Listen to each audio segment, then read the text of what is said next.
Another top Canadian government official is issuing an apology after welcoming a former Waffen SS fighter into their ranks. Governor General Mary Simon apologized yesterday for the appointment of Peter Savarin to the Order of Canada.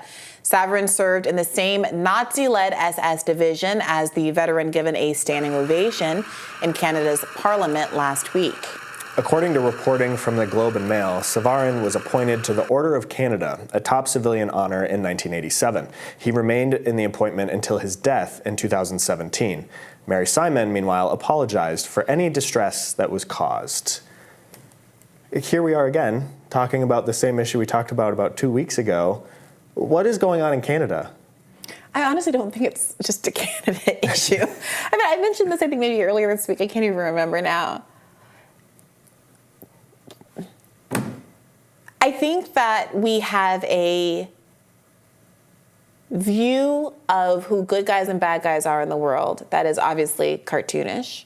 I think that World War II was one of the clearest examples of the United States being on the right side of a moral conflict. But it was a conflict that we were dragged into, not just because of like a generic isolationism, but also because there was a great deal of indifference to or participation in anti-Semitism in the United States and many places around the world. Hitler makes reference to learning things about racial pogroms and discrimination from America and studying how America, the country, treated its own ethnic populations, namely Black Americans. And I do think that we cannot be ignorant to the fact that even following World War II, some of those sympathies persisted and were reflected in the immigration policies that allowed a lot of Nazis to leave and integrate fully into other parts of the world and other parts of society. And places like Argentina get like the bad rap as like the joke place where Nazis go. But as we're seeing, apparently, Canada has some responsibility here too. So there's that piece of it. The other piece of it is that not only were these people allowed to escape accountability for their crimes and leave and go to Canada, they were then honored when they arrived. And so now we get into the piece that is about what kind of Red Scare, Cold War Russophobia is able to do. It's able to erase the history of the Soviet Union's enormous, unmatched contributions in terms of the death toll to defeating Nazism, with an estimated 27 million people from the Soviet Union dead to defeat Nazism. And that inconvenient fact is so inconvenient that Politico is now running stories about how, well, you know, you're in a tough choice, a rock and a hard place if you got to choose whether to fight for the Nazis or fight for America's ally, the Soviet Union, who helped us defeat Nazism in World War II. And it really is emblematic of how this kind of brain rot that came with the Russophobia stuff, that is just a reflection of a kind of a brain rot that we've been dealing with since the Cold War, where Russia has been a very convenient enemy, and it's making us choose not us, Canada, some people choose very inconvenient bedfellows as they try to do a revisionist history. If you want Russia to be the bad guy so badly, you pick your enemy's enemy as your friend in that situation, and you end up allying with Nazis. I think it's been interesting in watching Canada sort of struggle with their response to this, and these two cases where you have, you know, apparently legitimate Nazi veterans.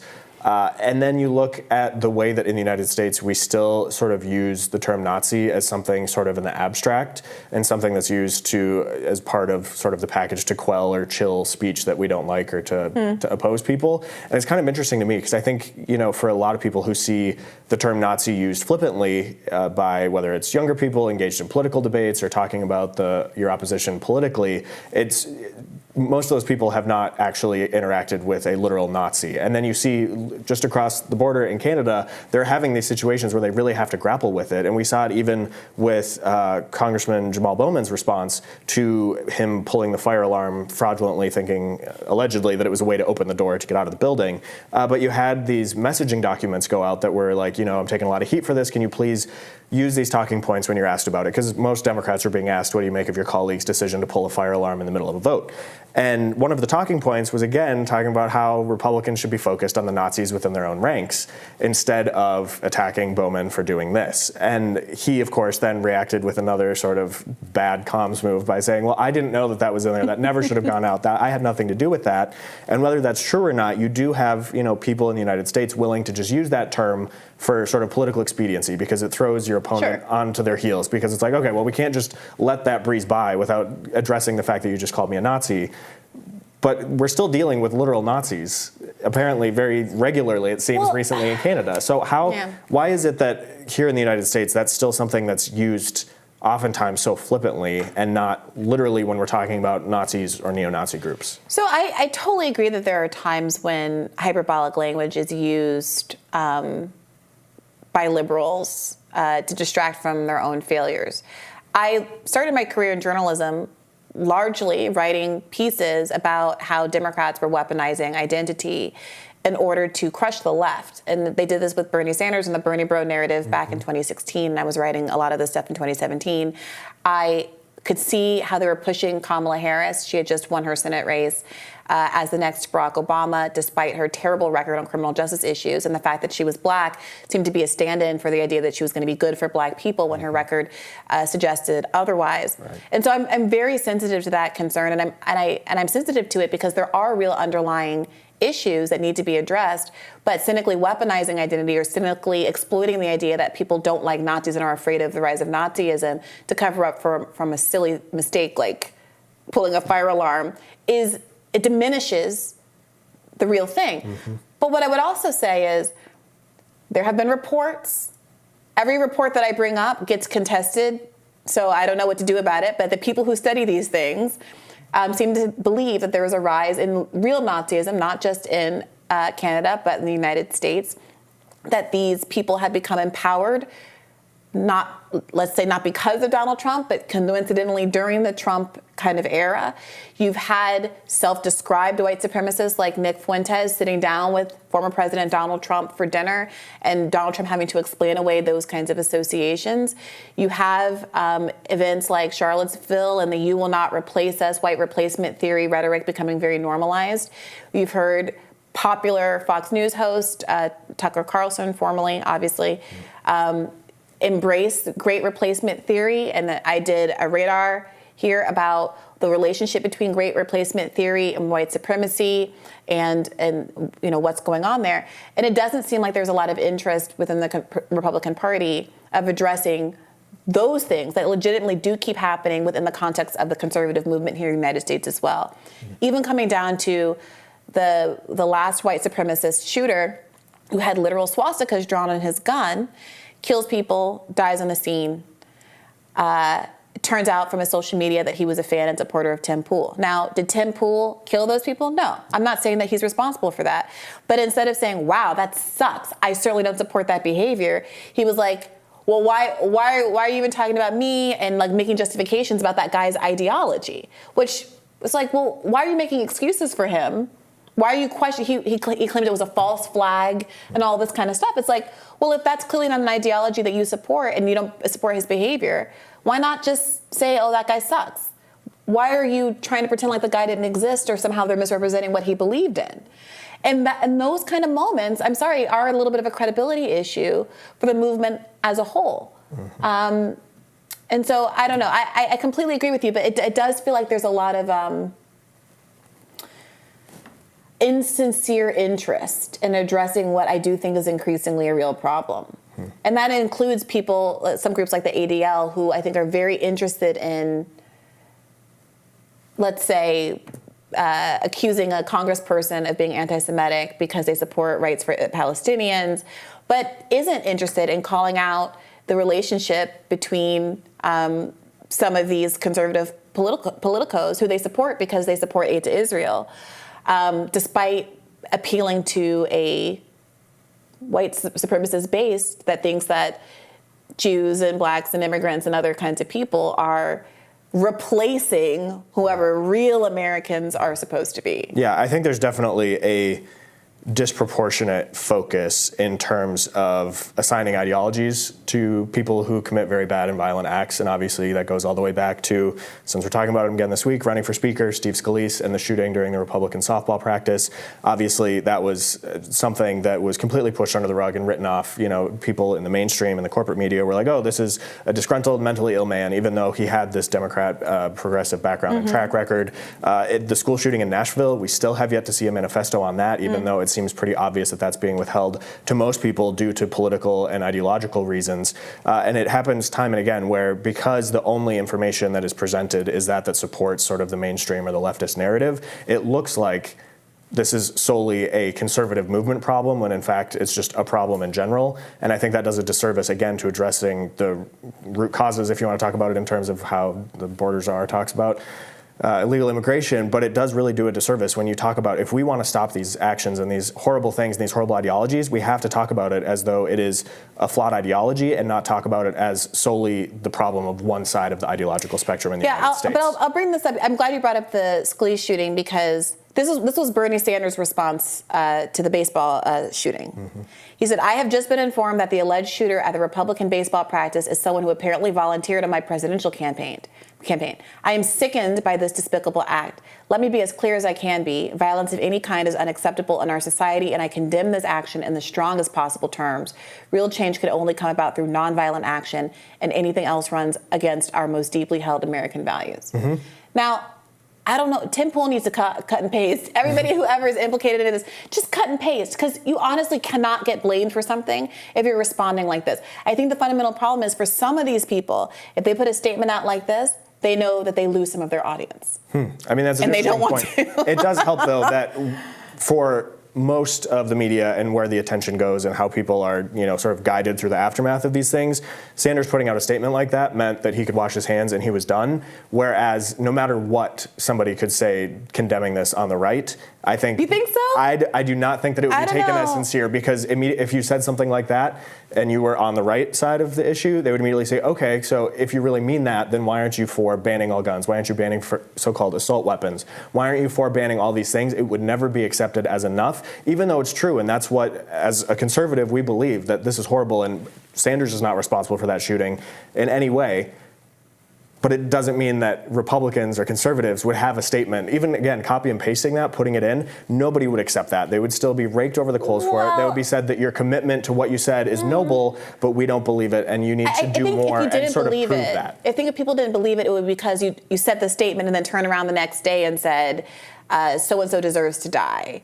It's a very Jews dramatic... aren't real Americans. But they say that's the problem. There are people on these shows. I'm not specifically naming names, but we all know that there's a whole media ecosystem of things, of people who say things like Jews, blacks, immigrants are not real Americans. They're muddying the blood. Who just was quoted as saying that they're muddying the blood pool or whatever, the bloodlines in America. Great replacement theory is all over the place, and you can say that it is or isn't white supremacy, but it is an argument very explicitly that there is something that is intrinsically American about some cohort of immigrants, because y'all are all immigrants, except for Native Americans and Black Americans who are chattel slaves. But you're all immigrants, but some immigrants are better than others. Why? And it's obviously racial, there's no other distinction. And I don't disagree that there are some people saying things like that and pushing theories like that, but I do think that's another way in which people on the right side of things who are saying we have a problem at the border, and even if you come at it from the left side of the argument and say this is about, if we are displacing these people, we have an obligation to take care of them, the Biden administration isn't, or from the right saying nobody is in control down there. This is a crisis. This is not under operational control, as the Biden administration has claimed. People who express concern over a broken immigration system and a crisis of illegal immigration that's overwhelming our system are often smeared in the same way. Again, not necessarily by Joe Biden and the national leaders, but people are just this chilling effect that, again, nobody wants to be accused of pushing theories that people find racist. But of course, is saying that there's a problem at the border, when I think Joe Biden has now admitted there's a problem at the border by building a wall. Does that mean now he is worried about is he worried about replacement theory? Is that why he's shutting down the border? Is he building the wall because he's afraid that the Biden family might be muddied by people from Central and Southern America? No, he isn't, because he hasn't said that. But he's building the wall, and building the wall is supposedly part of that ideology. Come on, Spencer. If I'm literally playing a video game if I'm playing GoldenEye and I'm like, yeah, hand me the gun, bang, bang, bang, I want to kill people. And that's the only time my whole life I've ever said bang, bang, bang, I want to kill people, when I'm literally playing a video game. Right. You can't compare me saying that one time in that one context to someone who says, I love to kill people, bang, bang, bang, when they're playing GoldenEye, and then goes out into the world and says, I love to kill people who cross the border because they're breaking the law, and then says, you deserve to die if you commit all these other kind of actions. At a certain point, if you are in a whole cluster of behaviors, in a whole cluster of contexts, saying things that can be reasonably interpreted as encouraging a certain kind of behavior that can be misinterpreted, then yeah, you have more responsibility than someone who doesn't want off. And that's not me defending Biden. I do think that there is a way that certain kind of discourse, including from liberals on immigration, can be dehumanizing. When we even talk about a border crisis, it's like, what is the crisis? Because there are people who are definitely in crisis because they're fleeing conditions that most Americans can't even wrap their brains around. No one wants to leave their country for a place where they don't speak the language, where they've dragged their children, small babies, across deeply inhospitable terrain, where they're giving over their life savings to these criminals who are trying to help them over the border and who could abandon them at any moment. This is a horrible situation. It's a humanitarian crisis.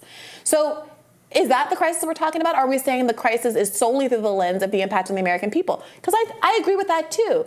It is a crisis for low-income workers to have a job market get worse because they have to compete with low-wage workers who themselves are only competitive because they don't have rights and can get exploited by American employers. All of that is wrong. All of that is a crisis.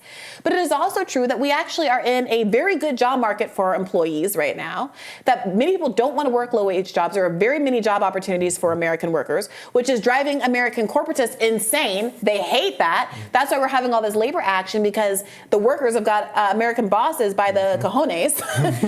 And so a lot of what they're saying about low-wage workers is kind of a lie. They're exploiting a real phenomenon that does occur on the bottom tier of the American income spectrum, where there is that competition, to make a case that is in bad faith.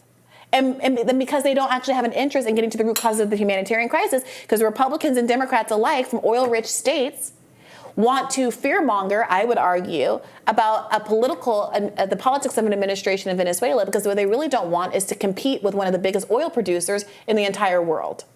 And that's where we are. So I agree with you substantively. I do believe that the left weaponizes things like that. The liberals, rather, weaponize race and identity, and they'll say the wall is racist when Trump is doing it and not when Biden's doing it. All of that is true. But I just, what am I trying to say? I don't think it's all... I don't think it's all even. I do think at a certain point there is, at the same time that people are weaponizing stuff, there is also real racism, there's real anti-Semitism, there's obviously 1,000,001 Nazis that are popping up everywhere. Canada. In Canada. Got a real problem. Not 1,000,001, 2 so far, but we'll see. And that the fact that people are acting in bad faith sometimes, I don't think should come between us and meaningfully addressing some of the real problems that do exist. I do think it creates a definite obstacle to people coming together. So that's obviously an area in which there's a lot more work to be done. Yeah. We can sit here and talk. So I don't know why, I don't know why everybody else disagrees so much. What are you doing? We'll this is supposed to be a short segment about a couple of Nazis that popped up in Canada. All right, stick around. We have more rising for you after this.